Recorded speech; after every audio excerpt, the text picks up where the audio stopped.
Welcome to the acclaimed podcast, The Deep Dive, featuring your esteemed hosts, Andy Monitor and Drew Dinzik, powered by BetSperts. Welcome to The Deep Dive, Week 2, Andy. And before we kind of get into this week's games, we typically do a very good job, I think, of commenting on Thursday Night Football and Sunday Night Football on our Monday pod or our Sunday pod, whenever we do that pod. And we very rarely provide commentary on Monday Night Football. But this one feels different. This one feels like it deserves a little bit of perspective. And I've heard from everyone else who I care to hear from on what they think about the Aaron Rodgers injury and the Jets and the Bills and Josh Allen. And care to hear about from. Plenty of them. Yes. Yeah. But not you. So can you kind of provide a little bit of your perspective on that Monday Night Football game, the Jets, Rodgers, the Bills, even Josh Allen? Like, there's many ways to go here. I mean, I kind of tweeted out my thoughts, and it's a weird situation because what a team does, because they do have to run a business, they do have to appease the fan base, they do have to appease the other, 52 men on the roster. But like where they're sitting with all that youth and that good defense, I would not give up assets. That's my opinion. Don't give up assets for some wins, or bring Rivers or Matt Ryan out of retirement. Like, there's just nobody a lot of those guys maybe do a better job than Zach Wilson, but none of those guys are ripping through the AFC playoffs and getting you anywhere near the Super Bowl, even with the rest of the roster. Like, what's the point of that? I get it. Like, oh, we made the playoffs and that's a big step forward. But honestly, like the right move, go with Zach Wilson. Somebody said, but Zach Wilson stinks. Yeah, that's the whole point. Like, if he can lose some games, you're better off for it. Rodgers, especially after today, it sounds like I never thought he'd retire. I guess it was probably 90-10 that maybe he just hangs it up. It didn't seem within his personality to go out that way. But after today's Instagram post, it sounds like he'll be back next year. You should be able to bring back most of this team. Why not have a high draft pick to go with it? Because now you don't have to trade that first-round pick to the Packers. You have your first-round pick. You do have to give up the second, I believe. Like, just go ahead, run it back next year. You can be a very good team next year instead of being a middling team with, like, Carson Wentz. And, who is it? Schwimmer had a pretty good point in one of the DM groups there. He said, like, a lot of people are saying Jameis. There's a lot of teams that don't want to trade their backup quarterbacks, and the Saints are probably a good example of it. Like, you're viewing yourself, the Saints, as a playoff team. You can probably win your division. You don't want to trade a decent backup like that for future assets. You want something now. Like, if you're making trades and you're the Saints, I want something that helps me now. I need something that gets me closer to the 49ers, Eagles, and Cowboys, not a draft pick next year or the year down the road. So, like, trading for Jameis or some of these high-end backups on decent teams, it's going to be difficult anyway. So that's my opinion on that. And then I don't fully understand what got into Josh Allen, but he went just YOLO like 6 times. And hopefully the coaching staff can address that, because they should have won that game. Like, there was no reason to lose that game. It's a good defense. Breece Hall looked very good. He was very efficient with the few runs he had. But, man, like, you don't need to be doing stuff like that. Those arm punts, the other interception, the bad fumble. Like, if they take care of the ball, they win the game. It's kind of like the Vikings. Like, the butt fumble was a killer. That blew our second half under. That opened the door for overtime. I mean, without that, you're not even going overtime. We lost our second half under. I thought it was still probably a good bet. Oh, absolutely, without question. It took a walk off. I was kind of mad at that punter, because you just kicked that field goal. And just tackle him and then let's kick a field goal and then we win. That sucked. Although that's the most joy I've ever experienced, losing a bet in my life, I think. Yeah, it was a really it was crazy. Also, as someone who has much at stake if the Jets come in as the lowest scoring team this year, disappointing to add those 6 to the tally. So I like your strategy. Let's keep Zach Wilson around. Let's turn him into a game manager. Let's try to win games 10-7. Love it. I do. Love it. Your defense is good enough to at least try that. And also, like, to add to your point, if Rodgers is really going to stick around and try to make a run at it next year, I'm a little nervous about that. Just considering he's 40 and he will have a paired Achilles. But I think it also gives you an opportunity to kind of vet Hackett this year, right? Like, you need to see what you're going to get from a game plan standpoint. Although he has the built-in excuse, like, well, this isn't what I would call with Aaron. Obviously. No, I know, but if he can elevate, if he can develop in any way, if he can develop or elevate, and when LaFleur couldn't, then you got your guy.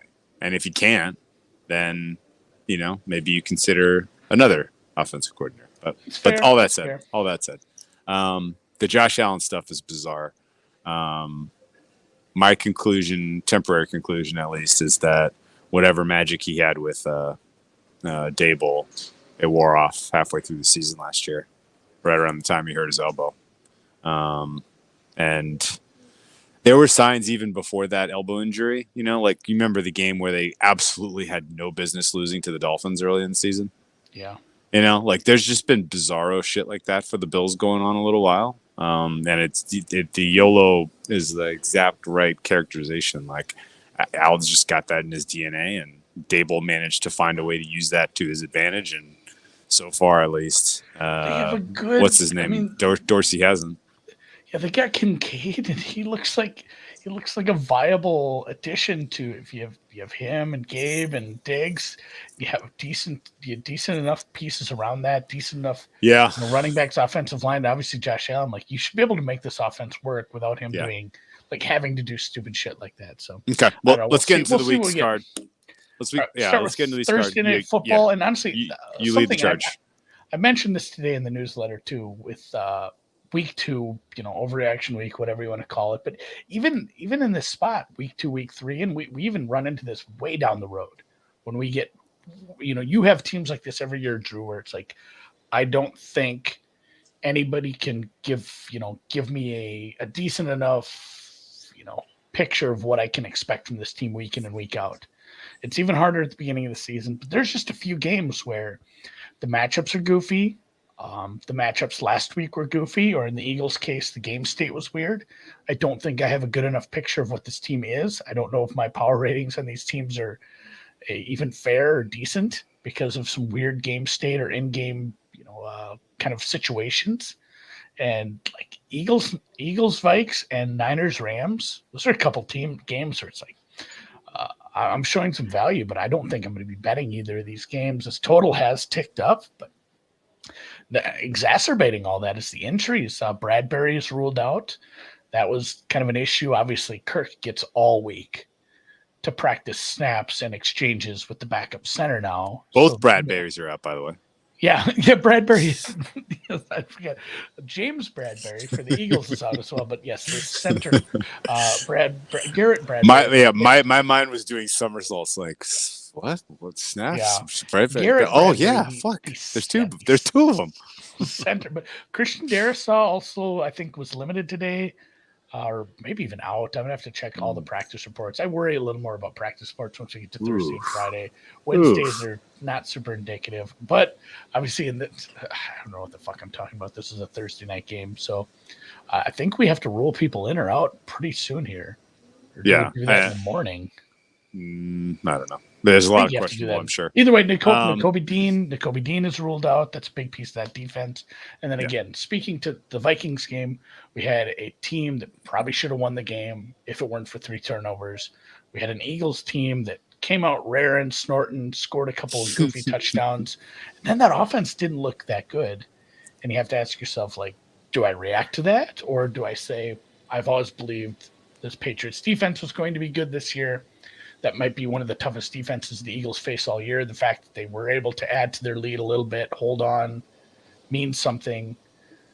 So I'm not super sure what we're doing. This Vikings money has pushed us under 7. I respect that, but it's still it's because it takes money to do that. We crossed a super key number.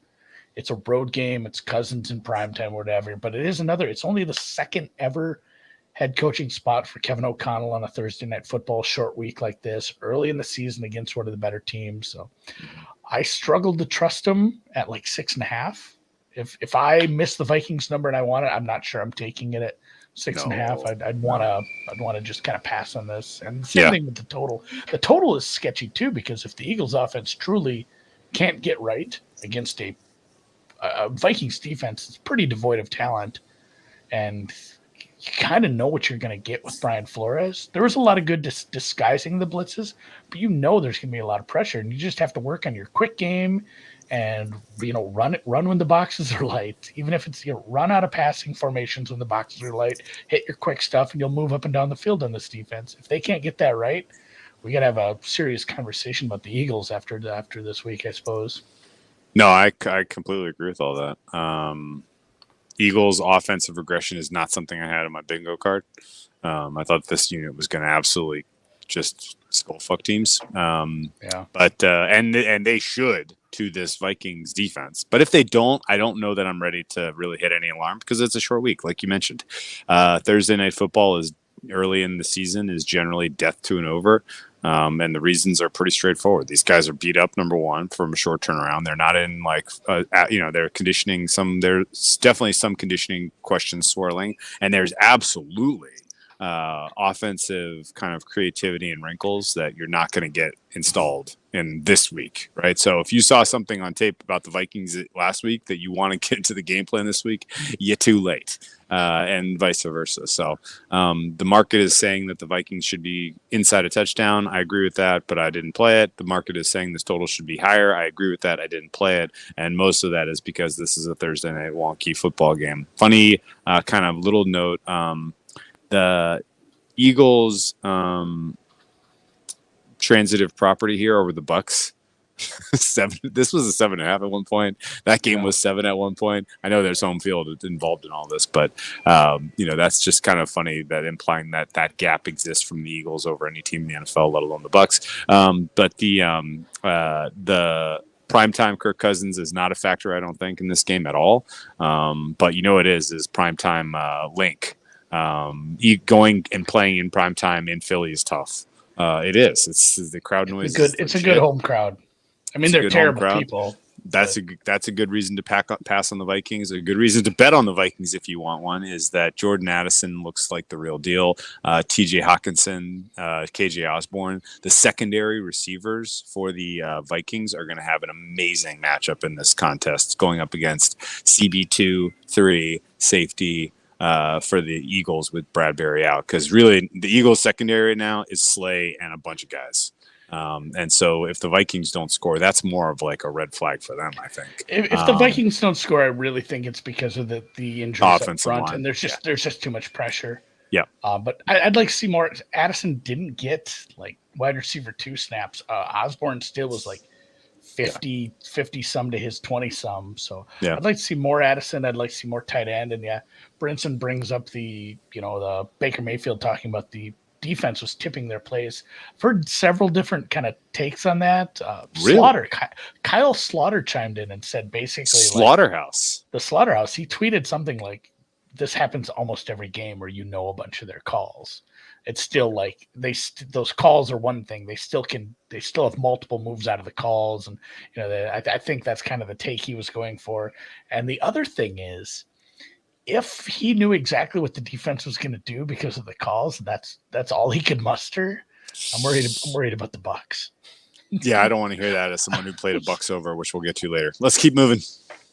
Okay. Yeah, I did not play that game. All right.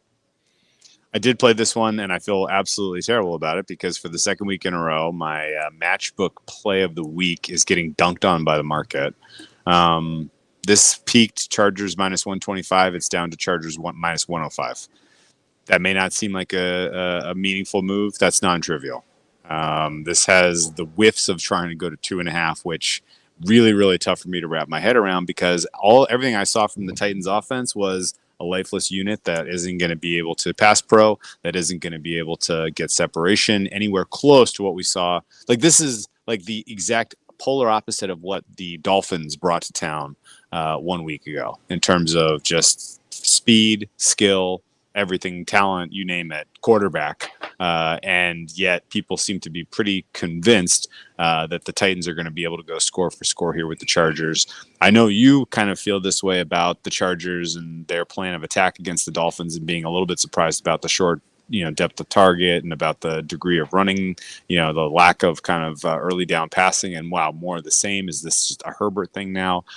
It might be, but I feel like that was actually exactly what I would have hoped Kellen Moore would have come up with to attack a Vic Fangio defense. Like, he was kind of hitting them where you want to try to hit them. I don't think you want to go strength on strength, or at least strength into teeth of what they're trying to do defensively. And I would hope that it's pretty obvious to Kellen Moore how to attack this Titans defense. I think the offensive line for the Chargers was pretty solid, and just in general is a good unit, and I think can provide a decent kind of matchup for the strength of the Titans defense, which is their D line.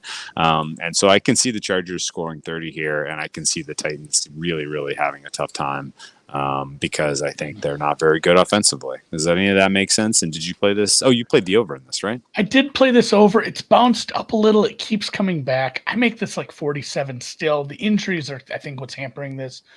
Don't be fooled by the designation. If you read a little blurb, it says Austin Eckler just for personal reasons today. He still does have an ankle injury that kept him out of practice the other day. His agent died. I think he wasn't even 40. Yeah. Yeah, RIP. that was rough. Something Weiss was his last name, but so he just took the day off to go attend that funeral. He still does have that ankle injury. There's still an inkling he might miss this. His backup was real live though.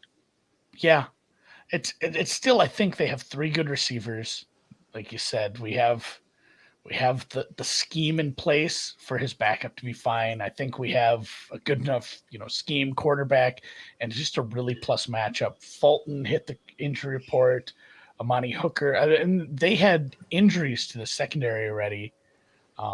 This is going to be an easier offensive line to attack for this pass rush for the Chargers. I like the Chargers as a side. It's tough to take them on the road here, I think, at a 3 or whatever we're at right now. But man, I did bet this. It's a cheap 3. I really was kind of unimpressed with what the Chargers did, especially when they were trying to hold a lead. I get that it's not Tua, Hill, and Waddle, but it's not as if the Titans have nothing. I know that they had a couple guys hit the injury report. I think Nuke was missing or limited some practice today. We'll have to kind of keep up. I'm locked in on this. I already bet it. Yeah. Kind of monitor. There's a ton of injuries in this one as we're riding. How many points do you need from the Titans? How many field goals? 5? 17. 6? You give me 17 points. I think we're over. Okay. I don't think you're getting 17 field goals. No, but 5 field goals might get me there. 31-15. They bring their AI fans or whatever. Fucking robot fans. Weird. I'm not so sure I want to make it the secret team total pod play because I'm less confident now that we have these injuries to, Eckler and gosh, it's still just such an attackable secondary. And it's funny, like you said last week, it's not like this is a Vic Fangio style defense. It's Vic Fangio. Like it was kind of what it's kind of what you need to do. I'm surprised they didn't, a little bit here and there with the missing Jalen Ramsey. You could have attacked a little. But at the same time, they looked good doing what they were doing. They just needed to close. Here's one other real closing thought here. The secondary for the problem for the Chargers defense last week was the secondary. They got embarrassed, right? The pass rush also was nowhere to be seen, which is which is a little bit of a what the hell against that offensive line. Although I give Mike McDaniel a decent amount of credit for scheming up ways to pass pro that were kind of unique. I thought just general, there was no interior pass pro, which I think would have stymied Tua, and we'll get to that when we get to Dolphins Patriots, I think. The pass rush was non-existent. The pass defense got exposed. They were up against hot, nasty speed. You know who does not have hot, nasty speed? The Titans. Yeah. I worry a little bit about your over because I think the Titans might be in the teens here. But I also think the Chargers could get into the 30s. So just hope we don't see like a Niners Steelers type of underbuster. I think, and the advantage to getting some second half points is just what we saw from, trying to close games out, trying to play with the lead. And granted, it was Miami, and that offense is going to be a lot more electric than what Tannehill brings to the Titans this year. But at the same time, just closing out the game, trying to milk clock, trying to extend drives with the lead late. It wasn't as successful as you're going to need to be. Obviously, they scored like 35 points and lost the game. So hopefully the Titans are, even if they're not successful when the game is, in the balance, maybe they can be successful in the second half. And I wasn't impressed. I wasn't impressed with the Chargers secondary. Both of these secondaries might just get the shit beat out of them. Yeah, one of these two teams is going 0-2 and their season's over. Except if it's the Chargers and it's not. Yeah, it's tough to say. Yeah. Let's keep going.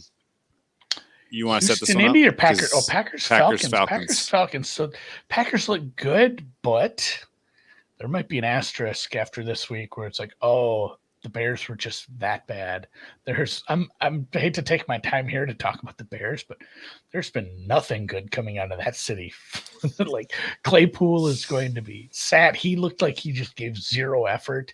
The play calling was very flat. They didn't use any of the strengths that they have. They decided to just, hey, we're going to throw 1 million screen passes against, I don't know, fast enough linebackers who are just not going to, and not only that, you just don't catch half of them. Your best running back, he was reserved for garbage time, apparently. He looked like he had some life. And outside of some Justin Fields scrambles, like the offense looked pretty rough at times. Love wasn't great. Love missed some open throws. Love missed a bunch of throws, honestly. He hit enough that they were able to build that lead, and the Bears made enough mistakes that they made the scoreboard look pretty good. But I don't think the Packers are all that great. I didn't give them any sort of upgrade for that win. Whereas the Falcons, again, maybe the opponent had something to do with it, playing a rookie quarterback without his top wide receiver. But that defense did look pretty good at times, just like scheme, whatever you want to call it, just maintaining, contain. Just getting to the ball. Like they just, what's the word for it? Just like competent. They did with the Falcons for a while. You know what? They did I've tried to figure out and put my finger on it. They were absolutely competent. I bet if you went to PFF, they got a good tackling grade. Yeah, they were just professionals out there. Yeah, competent. And competent. And you know what they kind of did is a pretty decent bend don't break type of style. Like really, like they buckled down when it mattered and shut the Panthers down in the red zone, slammed the door on fourth down. And I think that's because they invested in a ton of vets. Like the upgrades in the secondary, the coverage was very good. And again, you weren't covering any true wide receiver one, but the coverage was good. The pass rush was there. That's kind of the key. Just get a couple pass rushers that work, at least one competent corner. A nickel corner who deserves got to be a on top three safety in the game. Yeah, and he paid immediate dividends. Yeah, good job, Jesse Bates. The Falcons. If you made me play this one right now, and yes, I played the Packers last week, and part of that was I think I was a little disagreement on both sides, Packers and Bears, where the market had them. Just kind of using.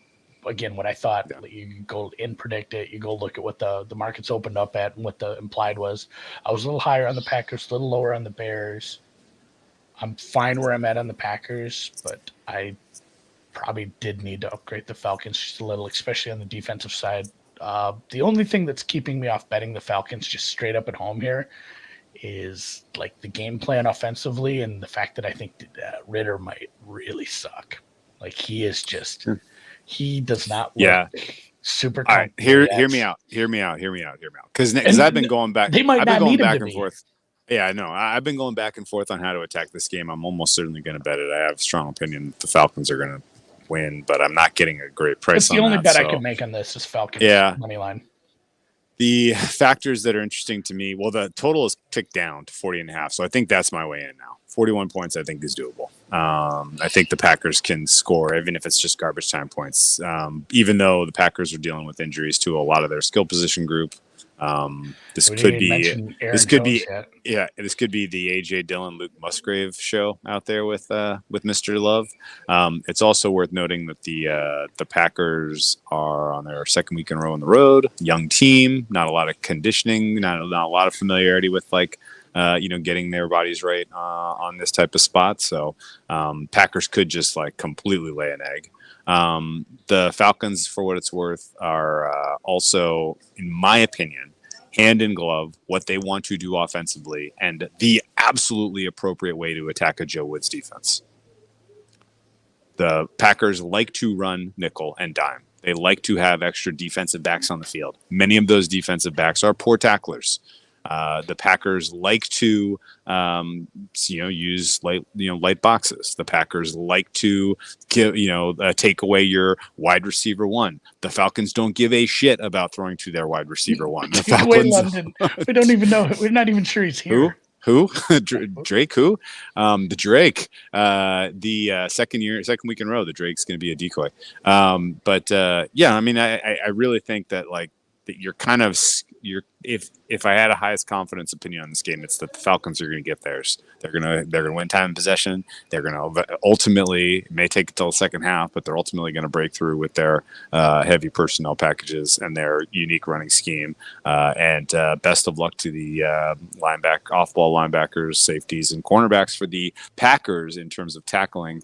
I don't really feel great about this matchup for the investment the Falcons made in the D line paid dividends last week with a bunch of pressure. I don't know that happens this week. So Jordan Love may have a decent amount of time to try to operate. I just don't know exactly who he's throwing to. I'm still going to play the over. Is Jair Alexander completely just wasted? That's funny. Yeah. We weren't going to throw it. This guy's covering London all game. We were never going to throw it to him. Yeah, right. Absolutely. I don't fully understand. And there is a little bit of a dichotomy here as far as what we saw in the preseason. Arthur Smith just decided to barely play starters, even though we're kind of breaking in a new quarterback. I know there were some joint practices and scrimmages and whatnot, whereas Love did play 8 or 9 drives. He started every game of the preseason. And a lot of teams won't play starters when they do a joint practice. And they still did a joint practice, or they still did 3 drives for Love after the Patriots joint practices. So he got a bunch of time in the preseason. Maybe that's why he looked halfway decent, even with all these young guys. That said, there's almost no chance I don't tease the Falcons here. Okay. They're going to go in multiple teasers. If I don't bet this straight up, they'll be in multiple teasers. I got enough preseason Packers and enough preseason Falcons that I kind of don't care anything but a tie. Really, truly. Yeah, I wouldn't mind Packers win a close one here, and I'd cash all the teasers. Yeah, that'd be fun. All right, let's talk Indy, Houston. You make the case here because you were first on the corner and you are ahead of market. Yeah, I did bet this. It opened it opened Texans -1, -1.5 on some of the stone cold soft openers. And I don't know, bookmaker, you can expand it there. And just the money line was, point or +0. You're able to bet it. And I don't remember exactly. I have to go look what I got. But I got a plus number on the Colts. I still think there's a case to be made if you get the Colts -1. The Texans just didn't have really anything going offensively. They're I don't think they've really figured out exactly what they want to do with this wide receiving core. Damian Pierce is fine. I check what they have for the injuries here. O-line is there's O-line injuries.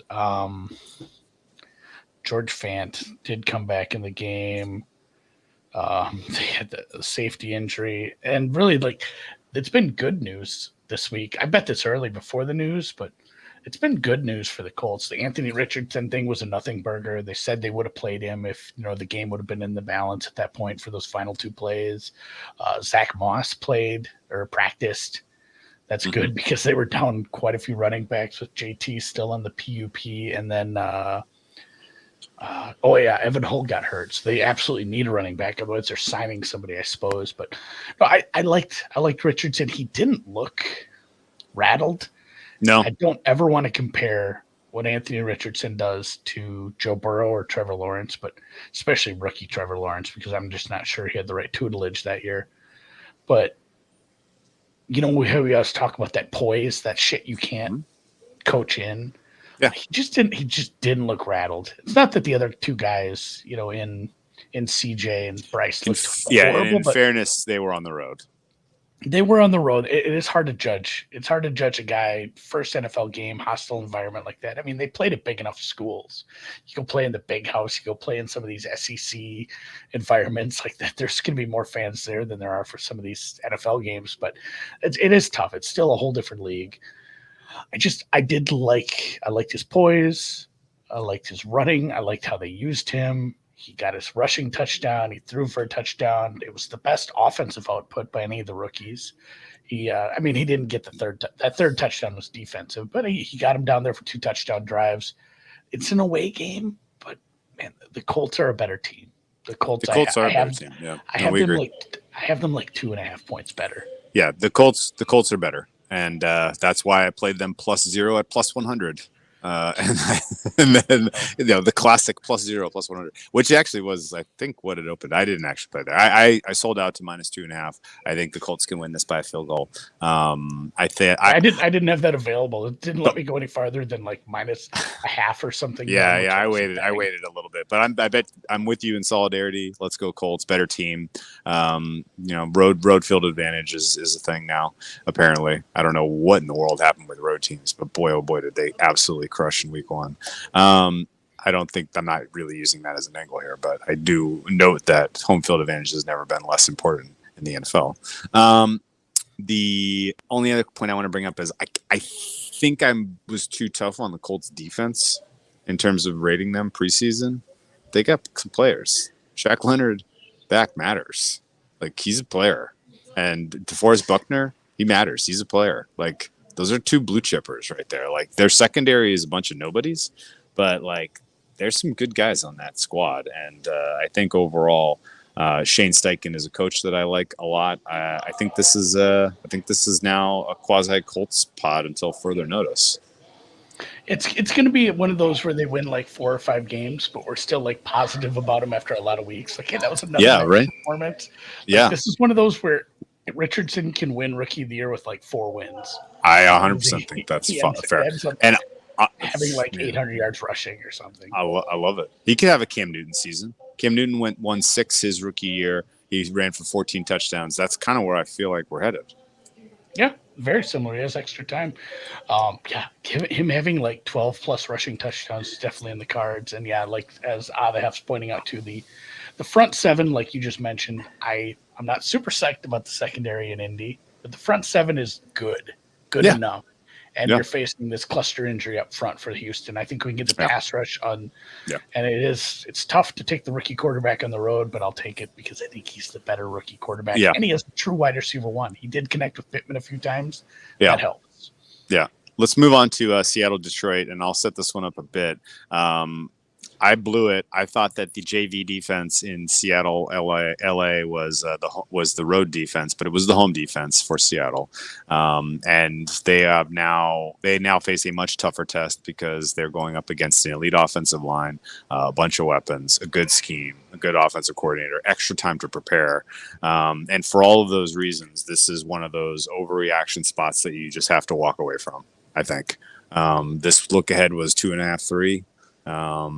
I don't know what your fare was preseason, Andy, but it's sure as shit probably wasn't around 6. Somebody out there is determined to take the buy low spot here, the overreaction spot here on Seattle. Best of luck to them. Seattle has no offensive line. Lucas and Cross, I'm not expecting to go. The interior stunk out loud. Now, the interior for the Detroit Lions cannot really generate pressure. There's no one there to write home about, but Aiden Hutchinson showed some signs of life, and he could be a problem here. Geno Smith under pressure is not a good quarterback. I think we know this now. And for whatever reason, there seems to be a weird vibe about the leadership and chemistry with this overall Seahawks team, as evidenced by the way the team completely fell apart at the seams under the slightest of pressure at home in their opener against the Rams. So Seahawks, they're a bet against, but boy, oh boy, the market got to this correct adjustment fast, in my opinion. And if we try to buy low on Seattle, I'm going to need a healthy offensive line. I'm going to need better play from that interior offensive line. And we're going to need to see some kind of more innovative defensive scheme than what we saw last week against the Rams. Is that all fair? Yeah, I pulled up last week's power numbers. I would have made it like 3.5. Okay. Not quite 3.25. So then there's really no reason to take 5.5. 3. Well, I mean, I did have to downgrade Seattle basically almost all for the defense, but then on top of that, in a vacuum for the injuries, like you're probably going to be out without both starting tackles, which were the strengths. Your whole offensive line now is probably a minus. The fact, quarterback who can't handle pressure, it doesn't matter if it's some guys who haven't been as good as Aiden Hutchinson. Like some guys are getting pressure, and it feels like the underdog coming through in this one seems unlikely on the road. Yes, I don't know who's I'm not sure who's pushing +6.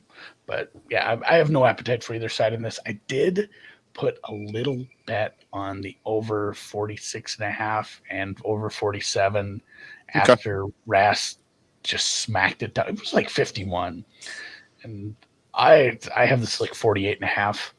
So a smaller bet, but I did take a little bit on this over. I don't feel great about it. Just too okay. So in that case, you want to make it a full stake by making or putting Lions team total over into the consideration pile? Because I mean, like Seattle's pass rush is absolutely toothless, and they are playing the zone scheme. I mean, literally Goff and what Goff has done his entire career in a and Ben Johnson is copying so much of Sean McVay's shit. Like this is literally a replay of that offense against what we know is a toothless defense. So Lions team total over in consideration for SPP. And we didn't mention that the Lions were extremely lucky. They played well enough, extremely lucky to have receivers with, hammers and bricks for hands. Well, they overcame a 6.5 point or what was the close? 6?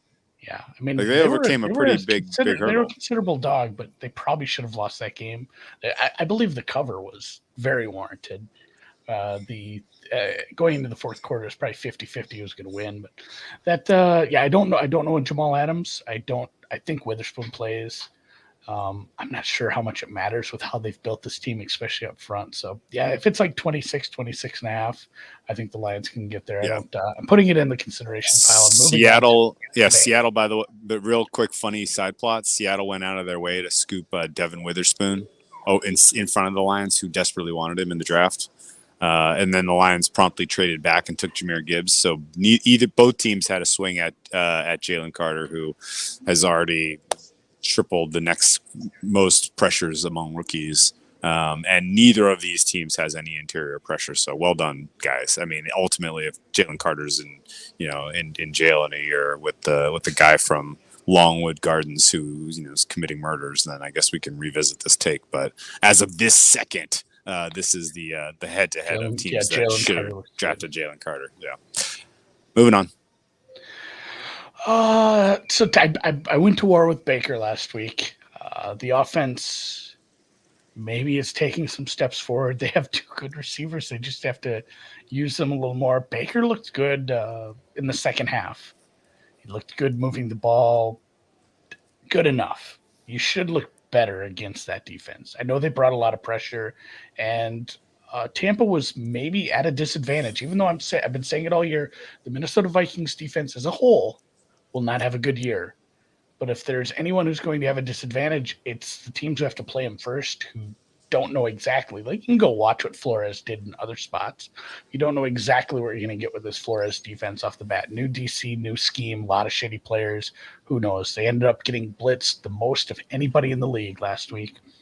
Baker did an okay job. They got the win. A lot of it was predicated on some turnovers that were caused by, having a backup center and honestly just Kirk throwing a really dumb pass. Like, that was such a backbreaker if you were a Minnesota Vikings fan or backer. It's just like a red zone interceptions that you don't need to throw, especially with as open as JJ was getting at certain points, like just a dumb pass. So they won a game maybe they shouldn't have.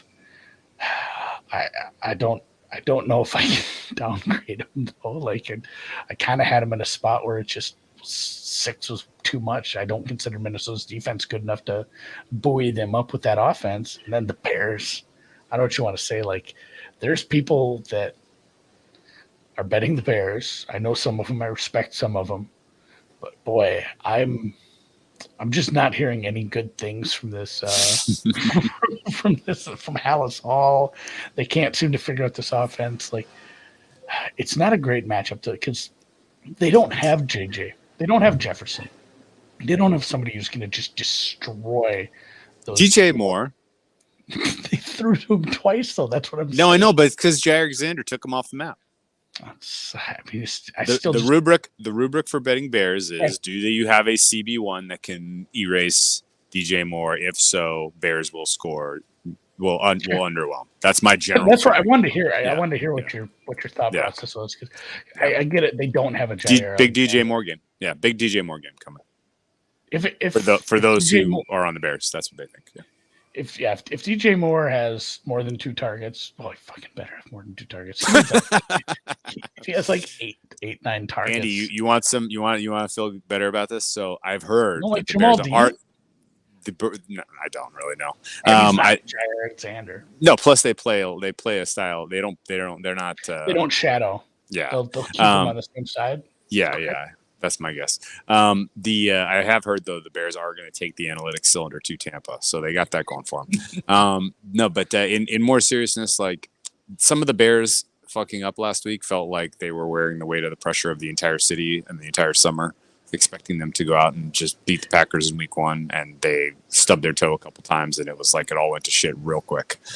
This is a little bit of a hard reset now on the road. And then the flip side is the Buccaneers. I think there were some questions that you kind of already raised. How come we only got 20? Like, shouldn't we have done a little better there, champs? Weirdly enough, my conclusions of 2 offenses that I think underachieved a little bit is that this total is probably a little too low. The Buccaneers still do have blue chip wide receivers, and the Bears still have a JV defense. Bears, again, generating no pressure, so you're not really talking about Baker Mayfield running for his life. Baker Mayfield can make plays, can make passes, can do some stuff out of structure, as he evidenced last week. And I would expect that the Buccaneers can score an answer if the Bears offense has life in this one. I do also like in general the Fields matches up pretty well, I think, getting away from the strength of the Buccaneers defense, which is the interior D line. If you're booting Fields, if you're getting him on the move, which I would hope they do, and you're targeting DJ Moore, which I hope they do, then I think you could probably see the Bears maybe even playing with a positive game state at times here. And honestly, if they've kind of come to the conclusion that they need to have Claypool on the sidelines, that's a positive for this offense. If they come to the conclusion that they need to utilize Cole Kmet more effectively, that's a positive for this offense. Like, I think there are a lot of positive takeaways they can bring in just 1 week. They can learn a lot of lessons. And I think this is a better matchup for their offense in terms of just the personnel that the Buccaneers are bringing here. And I'm not saying go bet the Bears. I just think that this total can get into the mid 40s. If you got a 3, I can live with it. But yeah, at the current 2.5. Oh yeah, Pat. No. It's probably Bucks or nothing, because the team that blitzed the second most last week was the Buccaneers. Sure. The pressure they're going to bring, plus the linebackers they have against Fields, and kind of a broken offensive game plan just way too many little slip screens and little outlet passes and little bubble screens and shit like that it's just not going to fly versus these linebackers. If they don't make some concerted effort to push the ball downfield to DJ Moore, the Bears are going to get fucking waxed in this one, because their defense looked bad against a quarterback who's really never played, with wide receiver 1 Romeo Doubs. I'm not saying Baker Mayfield's a god, but he has 2 legitimate wide receivers. Like, if they can't get this offense going, it could get ugly. And that's where I'd almost make a case. Like, if you like the Bears, I'd almost just take them straight up, because they might they either win this game or lose by volume. It does feel like. I can go even a step further, Andy. If you like the Bears and you missed out on the best of the price, bet the over. Like, if you like the Bears, you're not expecting that the Bears defense shows up and keep. It's very correlated. Right. Bears score. they cover, they may win, then this goes over. So anyway, I talked myself into the over just because I was staring at the idea of Godwin and Evans against this secondary, and I was like, "Fuck, man, they're going to score." I think that's a nice little correlated parlay too. If you like the Bears, it's probably Bears plus the over, Bears money line in the over, something like that. Garbage time Justin Fields takes also. Hey, over you know what else? You know what else we could get, Andy? Baker Mayfield was turnover free in week 1. I think he's ready to. He's ready to give. Yeah, he's ready. He's ready to give a couple back. Yeah, he needs to he plays regression to the 17 mean, right? games. Yeah, regression to. What's your over under on turnover free games by Baker Mayfield? 4. 4.5. 4.5. Yeah, not much. Yeah. All right, let's keep going. Didn't play Vegas Bills because I don't know who the Bills are, and I don't. I don't have any opinion on this game. Handicap market. If I was forced to play anything, I would consider an over just because I think one of the major takeaways of Bills Jets, and by the way, this is now a short week for this team. The defense didn't look as good as I expected. I thought this was a top 5 unit on paper in terms of personnel. It ain't. And maybe it's because the sum of the parts in creating, beautiful magic, but they were healthy and they just didn't look as good as I expected at all. And the Raiders have a Jacoby Myers problem. Maybe that's enough of a reason to not play the over. Of all the people who got after the game, this guy is going to get looked at for concussions. His was obviously the worst. He got really, really stung, and I don't think he's played. Devontae Adams missed practice today. Yeah, there's not a lot of good reasons to take all these points on the road with a team that is clearly, out of anybody who does power ratings, still probably has this team in their top 5. It's they have the pieces, they have the offense, they have the defense, they have the coaching staff, the pedigree to be a top team in the league. If you're going to go in on the road, East Coast game early for a West Coast team, second week in a row for the Raiders. Second week in the road off an altitude game, missing a wide receiver too. I mean, you'd have to give me 11, 12 points. I think it wasn't that good of a product last week. And I don't think Chandler Jones, we didn't get resolution on that situation at all either. I think locked out of the facility. Yeah, no, the Raiders defense should get beat up here, but I didn't play it because I worry that McDermott's reaction to Monday night game is going to be to try to rein in Allen. And if Allen was feeling good, loosey-goosey, he's scoring 40 against the Raiders, and I'm loving it over here. But I have back of my head a little bit of worry about how, what they try to do to keep Allen from being his own worst enemy in this game. And this is you don't get this one very often, but this is a math teaser, 7-point teaser. If you can get minus 130, is usable on 9.5s. Wow. You just don't see 9.5s. And usually there's nothing to pair it with. Whereas the 6.5-point teaser, you can do it with 9s and 1s, and get over the 7 with the 6.5-point teaser at minus 120. But I mean, if you want to throw this in a teaser just because you like to have tease it with Houston, tease it with Houston +1. Yeah. I mean, I don't know if you're supposed to do it on a +1. I have to go back and look at the book, I guess. +1, +7 takes you across 3 and 7. Yeah. Sure. Minus 130 or better. 7-point teasers. They are en vogue. Cool. Yeah, I don't have a lot of appetite to bet this game. I want to see the Bills go out there, run a competent offense. So we have I want to have a good team. Yep. Otherwise, Jesus, what's Miami's? If they look like, even if they win this game, they look like shit winning this game, and Miami gets it done again. What's the price in that in the AFC East? Let's put a pin in that and revisit it when we get to Sunday Night Football because we carry on.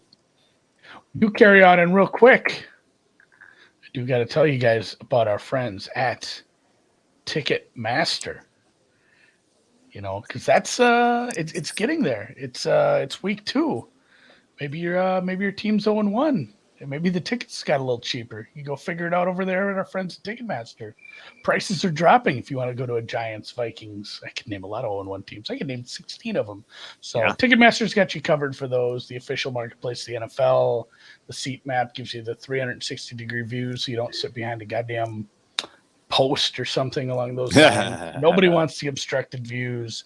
And if you screwed up and you accidentally were supposed to go apple picking with the fiance that weekend, you have the flexibility to sell or even just transfer your tickets, give them to a friend. So you get the mobile tickets, ticketmaster.com/NFL. Makes getting in a breeze, guys. And we will transition to the second half of the slate now. Ooh. Be prepared. Ooh. Be prepared. This is the big TV, isn't it? Yeah, big TV. This is the 1 a.m. big TV. And this is a one-way market, Andy. This was 2.5, right? At one point? Sunday? Was that the opener? 2.5 got bet to 3 for the Chiefs. 3 is now 3.5. I think the first sincere move was Chris Jones' confirmation that he was going to be available, combined with the fact that, Brandon Scherf probably not going, and you got a little bit of a cluster injury going on with the Jags O-line. And also reports that Travis Kelce was practicing. I would just be a little. Did you see the video today, Drew? I know you were kind of out of pocket. So there's a video from. Tell me about it. There's a video from practice where we got a Zapruder film. So he jumps up and does the bump shoulders with another guy, celebration jump, and lands on that leg, and he looks fine. Oh, okay. So it's a bone bruise though. Using it, jumping on it's one thing, getting hit on that bruise could be a whole different story during the game. Who knows if he, it comes to pain tolerance at that point. But it seemed like the video seemed like he was fine. Yeah, he's got that. He's feeling 22. He's looking good. He's out there. He's gonna play. He's gonna play. And then the Chris Jones thing. Which, quick aside, what a fucking horrible agent. Basically just traded in his game check for incentives for the same amount of money. Now he has to get defensive player of the year to make that money back. Have fun. Yeah, I got a weird brewing take on Chris Jones. I want to see what his average level looks like in this game, and maybe we'll talk about it on Sunday or whenever we talk again. Two people at the same time said he'll shake it off. Oh, yeah.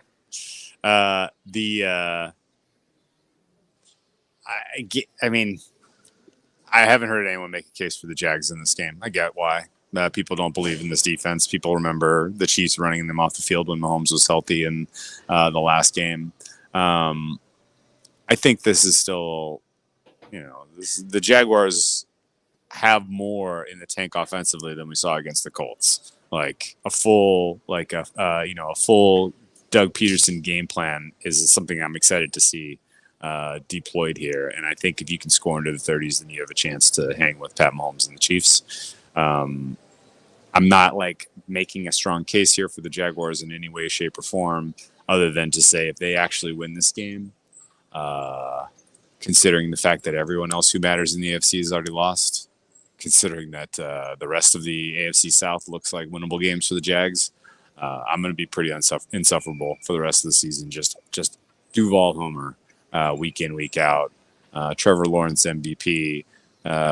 Jags 1 seed, you name it, everything positive Jags, I'm going to be very, very excited about if they can get this win. So this is a big high leverage emotional spot for me for the week, for the season, really.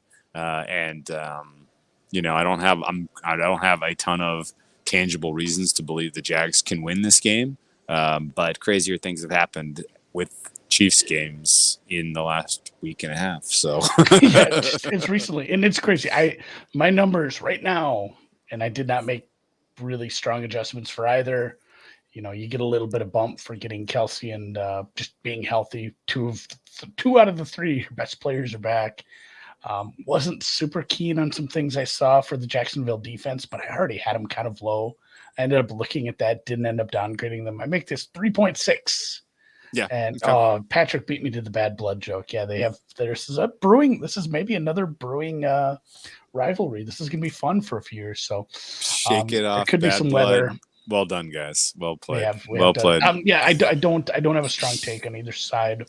I just hope that karma doesn't bite Travis Kelce the way it bit Aaron Rodgers. Because I don't want a season without the Chiefs being a factor. I really don't. But he's being a little risky, taking on taking on fully, contact. This, yeah, go ahead. Just fully mashing him in there. So I want to see. I don't want to bet on this game.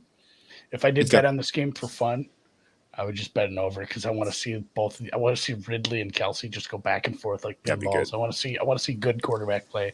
I want to see the Chiefs offense back to where we had it at. So let's move on to another offense that actually both of these offenses disappointed. I tell you what, the Bengals didn't look, or excuse me, the Ravens didn't look all that good.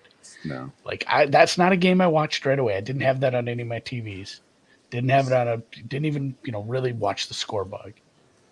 But I went back and watched some of that. It wasn't great. Like it was just like, oh, you just kind of beat him by attrition. Like you're just a lot better team. Like that's what we saw from the the Ravens offense. That's not going to fly versus good teams. And at the same time, I wonder where this Bengals defense is because it's not like the Browns offense was wowing anybody. And they still, were able to somehow cobble together, 24 points.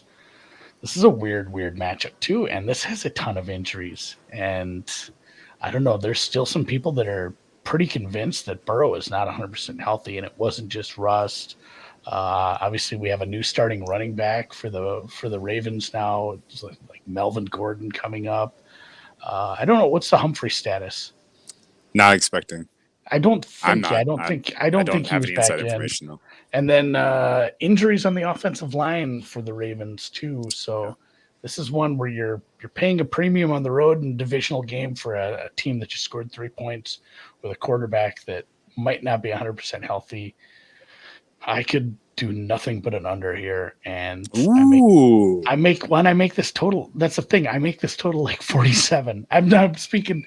That doesn't make sense. But in my mind, we're so unimpressed with both offenses that I think my number is wrong. I like the linebacking core for the Bengals to neutralize the only thing the Ravens really got going. I like the pass rush for the Bengals to get home with a cluster injury for the Ravens. I like the wide receivers to be able to create separation with the cluster injury for the Ravens defensive backfield. So I like the Bengals.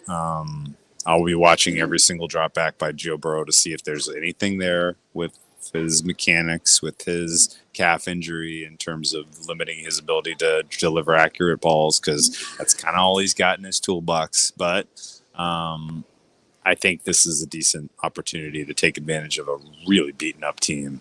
And 3.5 doesn't scare me away from back in Cincy in this one. So Cincy for me, under for you. I think we're kind of in this, we're in a similar headspace here.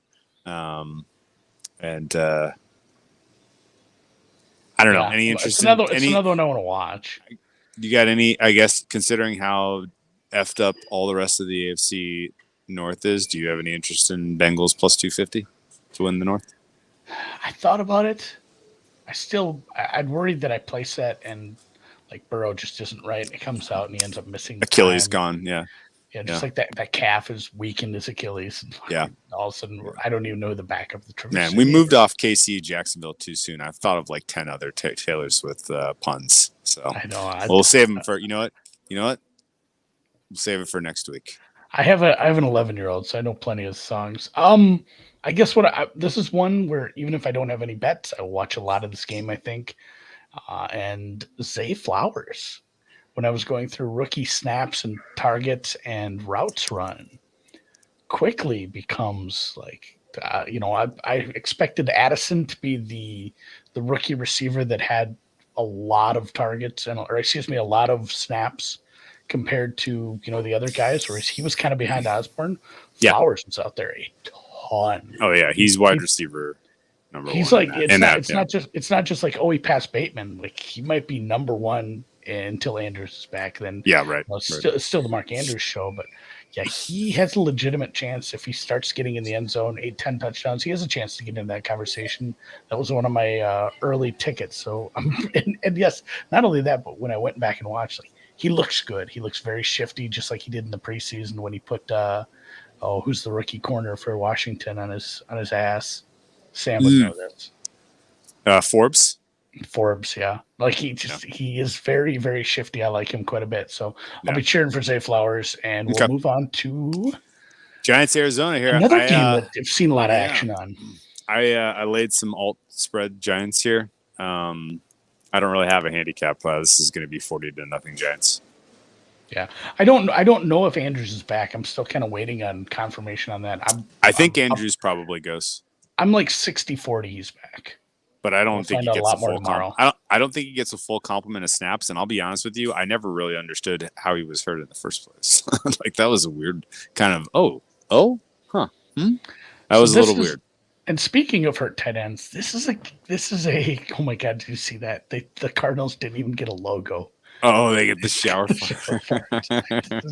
Somebody had to point that out to me. I agree. This was when I talked before week 1. I said there's a case the Cardinals are like 9 points worse than a neutral average team. Yeah. There's a decent case that even though teams and players don't tank, that they just may have so little talent on this roster, and you're bringing in Dobbs to kind of play cold. It might go so poorly. They covered last week. I didn't bet that game outside of a teaser that got there, but the only concern for the Giants is the Waller injury, because it was tough with the game state, the defense they faced, the coverage they faced, but the wide receivers did not look good. None of them looked good. None of them were getting like good separation. And when, half the time when they were down the field, Jones was on his back anyway. So it's kind of hard to tell. Waller's a stud. They need him 100% healthy. This hamstring thing, they're saying it's more nerve than muscle, which makes me super Cooper nervous. Kuppy. Yeah, it's Kuppy. Like the Cooper Kupp thing. All of a sudden, Waller's in Minnesota. I'm trying to find him.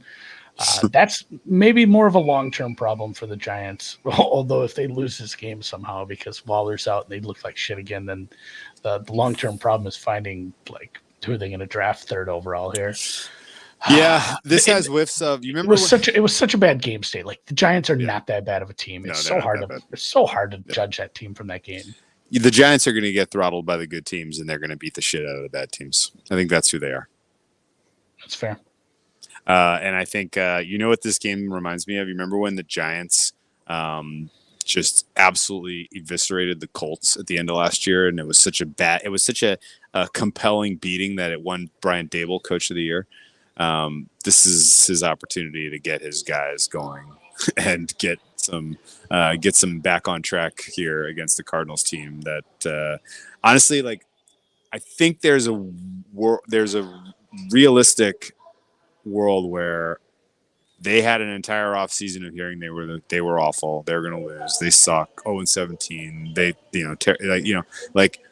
I think you get one shot as a coach using that as a motivational tool to get your guys running out of the tunnel for week 1 with their hair on fire. Like running out of the tunnel week 1 with their hair on fire to the tune that they try to kill the opposing quarterback out of bounds, like in the first series of the game. Like that, you get that once. And then when that doesn't work, you can't really go back to that well again. And so this feels like a motivational low spot for a Cardinals team that is also not good. And so Giants, I think get right in a big way. I laid the points. I would lay alt spread here, and not my favorite play of the week, obviously, but I think there's a big old long tail where the Giants, feel good about themselves on Sunday night. Let's move. Yeah, I don't quite make it 6, but it's one of those where, because I don't have the Giants. I didn't have the Giants very high to begin with, I guess. I don't know. I kind of did. I did some moving around on the Arizona defense, but it's one of those where if you're going to bet this, like you said, I think there's a very good case to at least invest a little bit extra into the -7.5, -10.5, -14.5, whatever you want. Make yourself a little extra money, because the Giants, they probably don't squeak a close one here. If it really comes out and Saquon and Waller and Daniel Jones look as good as they have in previous years, this offense is going to move heavily on this team. Okay. San Francisco, LA. I'm not going to comment on this game. I kind of forgot about. Well, I don't have a comment on this game, so I will cede the floor to you. Whenever I am hard against two teams who embarrassed me the week before, which is what happened with the Niners and the Rams, then it's best to just kind of take a deep breath and walk away. The only context I can give you is that the Niners' second week in a row on the road, although this is just going from San Francisco to LA, which is not a big deal. Yeah, we didn't mention that either with the Raiders when we talked about the game. We weren't strong on that, but should be That's a tough mentioned. one. Yeah, Raiders was a Well, no, tough but one. Yeah. but it should be mentioned that it's not a they stayed or they traveled early Yeah, right. to practice. It still doesn't get me excited about that team because of the Dude, injuries. there's a much bigger travel angle we'll get to. But go ahead. Okay. Yeah, this was another one too where I was forced to upgrade the Niners. They just looked dominant in every phase of the game. It wasn't like the Dallas or Eagles game where it was lucky to come out, early and put themselves in a positive game state. They put themselves in a positive game state by playing elite offense and really good defense. And I think the only reason I didn't have the Niners in that same tier as the top teams was the uncertainty. I put it 50-50 on Purdy, and he looked fine. He looked fine against a good defense. He looked fine against a team that had a lot of time to scheme for him. Purdy's magic, man. Purdy's magic. Ayuk continues to impress. Like, he quietly had a crazy good year last year. He gets lost because there's so many other huge names on there. He's going to go have like 1,200 yards receiving, maybe more. Like, there's so many good pieces on this offense, and Purdy's fine.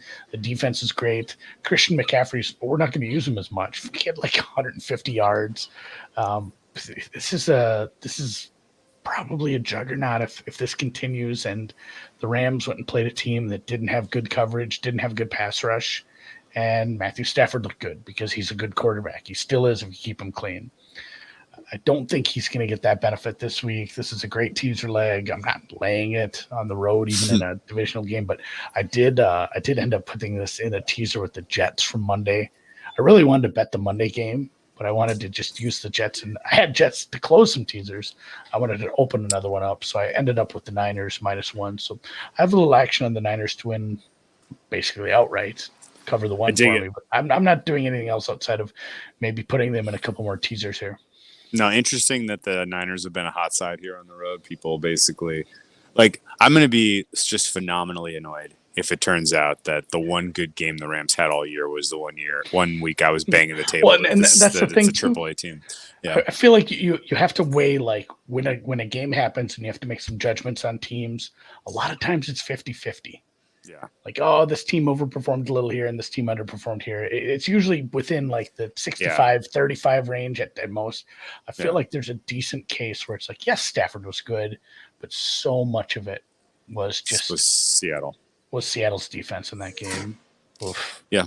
Okay, one thing I wanted to bring up about Purdy, because we'll just catalog these ridiculous luck box plays. The guy who just walks under lights. It's amazing.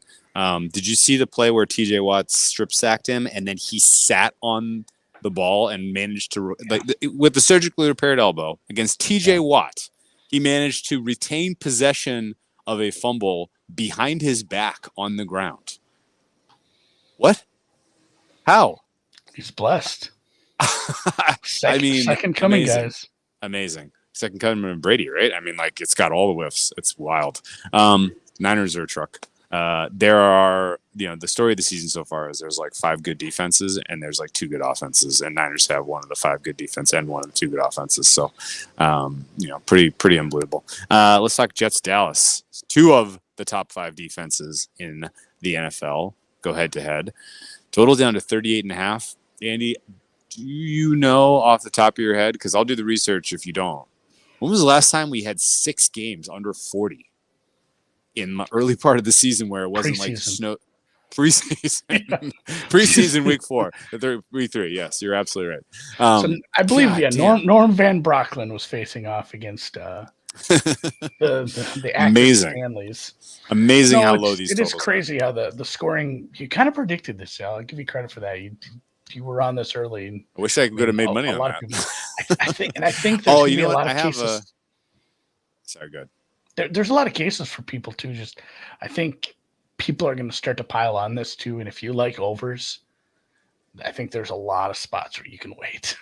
The only tiny in general. Yeah. The only tiny little exposure I had to my thesis about unders was a season-long Grand Salami and a week 1 Grand Salami. The week 1 Grand Salami came in by like 100 points. It was not fucking close. The Who offers season long. those? I haven't even looked at those. Oh, the I season think long I got I them both saw. at The Discord was DraftKings, all I think. over the season long. It's like season long. 12,000, whatever. There's so many points. There's so many points. It's not, but you know what's going to really sting when there's a DeMar Hamlin cancellation of a game and they void it because not all games were played. That's going to suck. Yeah. So let's get every game played this year, guys. Let's do it. I don't really know what else to say about Dallas Cowboys other than my expectation here is that if the Jets are the team we think they are, the leaders in that locker room is going to get this defense fired up to show up again. I think the defense knows that they're the captain now in every way, shape, and form about getting this team still to its ultimate goal of making a playoff run. And I think the Jets' offensive scheme now becomes literally we need to train Zach Wilson not to beat us. That's going to be extremely hard considering he's behind a weak pass pro offensive line and facing the most violent and dangerous pass rush on the other side of the field. My guess is that if the Jets defense gives you full hard perform here, they keep the Cowboys under 24 and they have a chance, but it's not a great one to cover 9.5 points. Any feeling on your behalf of if under 24 is a bet for our secret pod play for the Cowboys, or do you think the Cowboys could find some matchups to their advantage in this one, or do you think the Jets might just kind of lay a little bit of an egg after what an emotional ending on Monday night? Yeah, honestly, I wonder about Jets team total under. Doesn't matter how low it is. We went the low one last week, under a half. No, like the shutouts in play. And again, we talked about this with the Giants. Very tough to take a lot from even that second half of that game. Like, what are you learning from a game that's in the rain with a 5-score lead? That said, the Dallas defense did not let up, and they looked tough. And I mean, I don't know where you have those two offensive lines, but I don't have the Jets offensive line rated very highly. Oh no, they're bottom 10, maybe bottom 5. You have a quarter, and sacks and pressures are also quarterbacks are part of the equation. I don't have Zach Wilson rated very high, and like a sack avoidance. It could be a very long day for this Jets offense. He's a negative in sack avoidance, which means he's a sack finder. It's like the negative EPA. Like every time he throws the ball 3 times, the other team scores a touchdown. The Solak tweet, but the Jets off. Like my only bet here would be like a Jets team total under. And honestly, what I'm going to be watching for in the games I don't bet, I still like to. There's stuff I'm always watching for, and I think we know what Dan Quinn has in this defense, and especially if they're up against. If they're up against some sort of weak offensive line and a weak-minded quarterback like this, they can probably take advantage of it. They're going to have a good day. But I really want to see McCarthy's offense in like neutral game state. So I kind of hope this one doesn't get out of hand early. I want to see that offense in normal weather down in Jerry World. I want to see it again. Now that we shit talk the Jets all we want. They have a very good defense. Like this is going to be a good defensive test, even though it's at home. I'm very excited to see what like past the first 15 looks like for McCarthy here. Same. That's gonna be freaking awesome. So like, what's 38.5? What is this team total like? 14? I think the expectation here is 14.5 to 24.5 ish, right? Or 14 to 24, I guess. 14 and a quarter to 24 and a quarter. I like 14.5 is going to be that team total. Boy, that's tight like a tiger. I don't know that I see 2 touchdowns for the Jets here unless one of them is defensive or special teams. Yeah. Well, when would they ever get a special teams touchdown? You know what, Andy? If the Jets turn the ball, if they can create 4 turnovers and get a punt return for a touchdown, I think they're in this game. They're live. They're live. Yeah. It's still crazy that the Jets are 1-0. Unbelievable. All right. 13.5. I don't know if we can touch that. I think this is a skipper-rooney. This is another skipper-rooney, and I will fully admit that hands up preseason, if you told me you're really not going to bet the Broncos in the spot, I would have said something has gone horribly wrong with the Broncos. Well, something has gone horribly wrong with the Broncos. Their offense is utterly miserable. This is a brutal spot for the Commanders coming off of a hard-fought win week 1 against the worst team in football. Now they go to altitude early in the season. If they're game fit, I'll be shocked. I think the side and total are correct, although laying 3.5 with the Broncos feels like the biggest donkey bet in the world. So this is a passing I kind of want to just pretend like Russell Wilson and the Broncos don't exist this year. So I don't really want to talk about them. Yeah, there's still a decent, there's a chance that this offense gets better, but it was not great so far. They lost Dulcich, the tight end. He was getting plenty of snaps, and now he's done for an extended time. Judy was limited today. So was Chase Young. So that's kind of some major injuries on both sides of this ball. But if you're missing Judy again and Dulcich, I don't expect this offense to do very much. This is another one. This total is 38.5 for a reason. Until I see something from Russell Wilson, I'm unwilling to be betting this team. And this is one too where I'm surprised. I'm half tempted at 3.5. If Chase Young plays and Howell didn't look like absolute garbage last week, I think that's part of the reason we're at this number. Yeah, this is I don't know how the Commanders are scoring points in this one, man. It's a hard skip, and I don't even want to watch this that much. Nope. Pass. Let's talk about the game of the week. I'm not joking. This is the game of the week. It is maybe you're more interested in Jags, Chiefs for obvious reasons, but this one is like the most exciting offensive mind in football right now against the all-time greatest coach, and I can't wait to watch it. You, I know, have already professed your love for the Patriots in this spot. You got a bad number, but added to it. Yeah, don't care. Took the 3. Don't care. I waited for the 3. I have not bet it yet, but I am with you. And here are a couple of the key angles that I would like your opinion on. You ready? Number 1, the Dolphins now are in a brutal travel spot. They go Miami to LA to Miami to New England. Tua, not a good primetime quarterback. Dolphins, entire offseason to scheme for how they wanted to attack the Chargers. I do not know, that you can necessarily predict what Belichick is going to do from a scheme standpoint. So they are going to have to figure it out on the fly against the Patriots. Dolphins got it done against the Chargers because of speed, in my opinion. And I think in general, the Patriots have speed that they can match with on defense. Dolphins also had a very short time to throw against the Chargers by design. And Tua did a magnificent job of getting the ball out of his hands quickly. I think with the Patriots, where you have monsters in the middle that can generate interior pressure, the time to throw factor becomes less of an ability to avoid the catastrophic sacks and hits. Dolphins don't really have a running game that spooks me. Dolphins do have a defense that can be attacked. And the Patriots kind of have the right personnel outside of a healthy offensive line to really get something effective going offensively in this game, in my opinion. Patriots offense, I think in general, a hair underrated. Although we expected them to score against the Eagles, maybe they probably should have scored more. There are some questions about how they're utilizing their skill position group.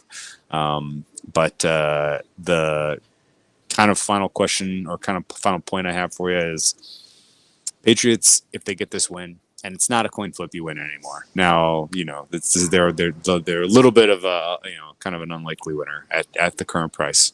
They get Zach Wilson and the Jets next week. Yeah, they get those 2 wins. Now you have 2 wins in the AFC East. Do you like them at 9-1? And in for any kind of kind of fun long shotty season long future to cheer for? I like this team. I like this. I think, and I'm kind of putting a lot of eggs in the basket, but I just don't like this matchup. And I guess I'm kind of hoping they lose this game so I can get a good price on them. Dolphins or Patriots? Yeah. Dolphins. Oh, Dolphins. Yeah, right. Okay. Yeah, okay. Dolphins for sure. Okay. Yeah, Ramsey out is a big deal. That defense looks pretty bad at times. I know there's a shitload of injuries across, like Strange and what's the guys? Onwenu. Trent Brown has a concussion. The center has a concussion. I think the left guard has a concussion. Yeah. The center has a hamstring injury. Onwenu and Strange were limited. Trent Brown with a concussion. Like the whole offensive line is hurt, but it's not a team where I've seen a lot from the front 7 yet. I haven't seen much from this defense. Again, if the Patriots defense shows up, this is a close game. And it'll be one of those where maybe we get another buy low spot in Miami. I did take the 3 here. Mostert I'm back and forth between him being vet rest. Like, there's still a knee issue there. So I know McDaniel said he's fine, but I wonder if he's going to be limited in game. I have no idea. Obviously, the Waddle stuff is very concerning. They're saying that's some sort of abductor or oblique injury. That can be problems for a speed guy who needs to twist Are we around. missing the obvious bet then? Just the under? Under. Yeah, I don't think the Patriots go out and score 30 on them. This is the Patriots defense.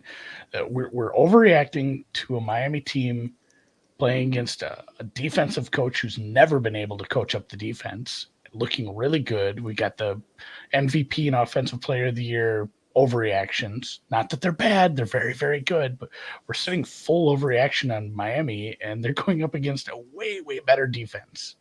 A defense that took a team that went to the Super Bowl and kind of made that offense look pretty rough for 3 quarters.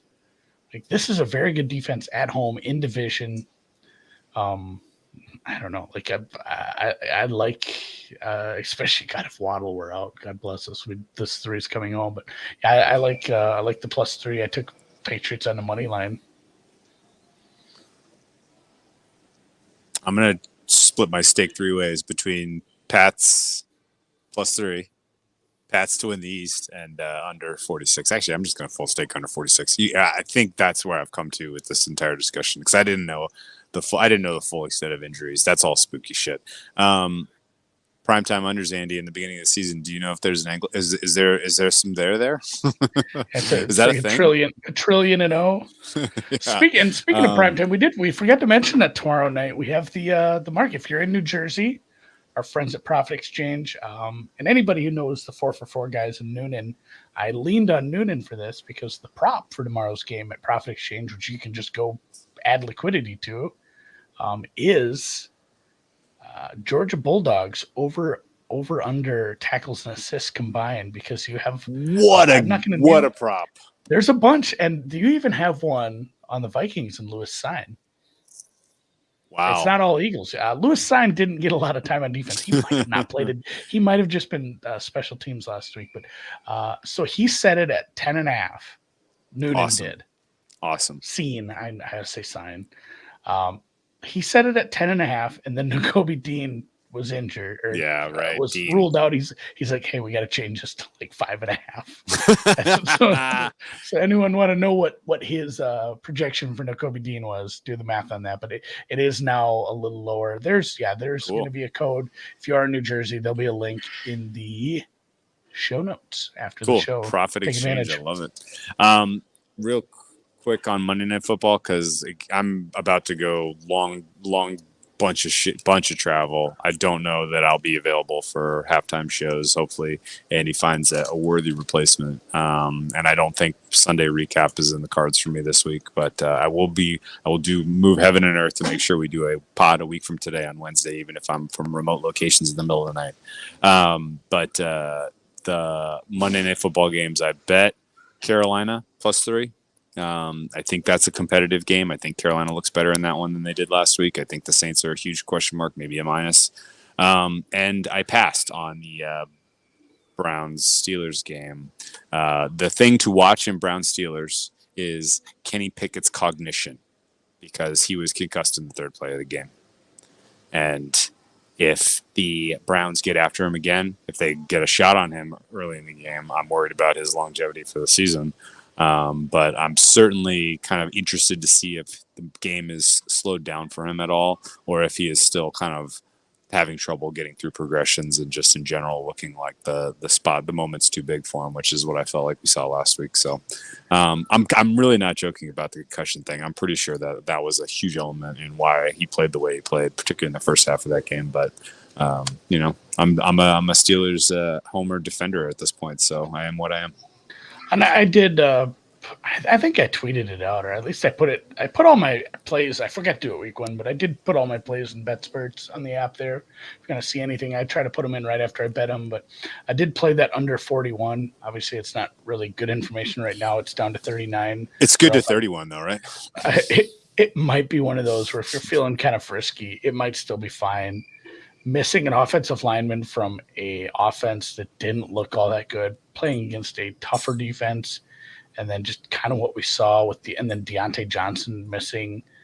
This could be a pretty ugly game. It's a divisional game. We love these AFC North unders anyway.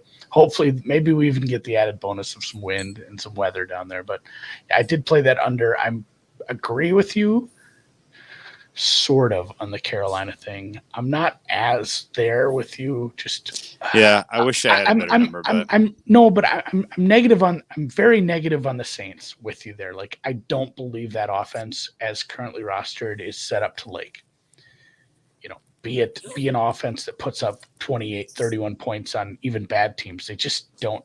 They don't have a good offensive game plan, despite having 2 decent receivers.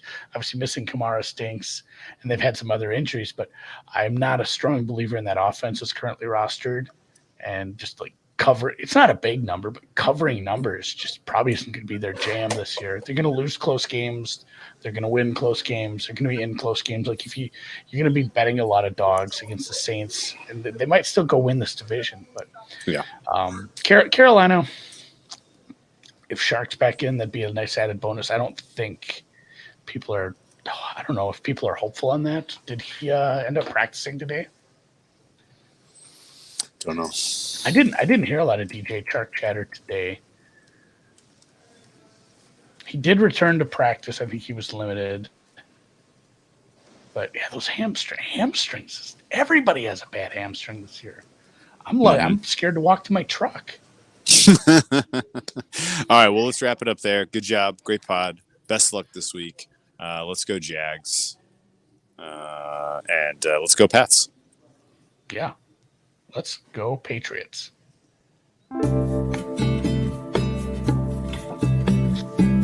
Great work. Yeah, Taylor, to answer your question, we'll still do that show. Drew is going to be off the Mediterranean area of the world. The Adriatic. The Adriatic Sea, time zone. Let's look at some content.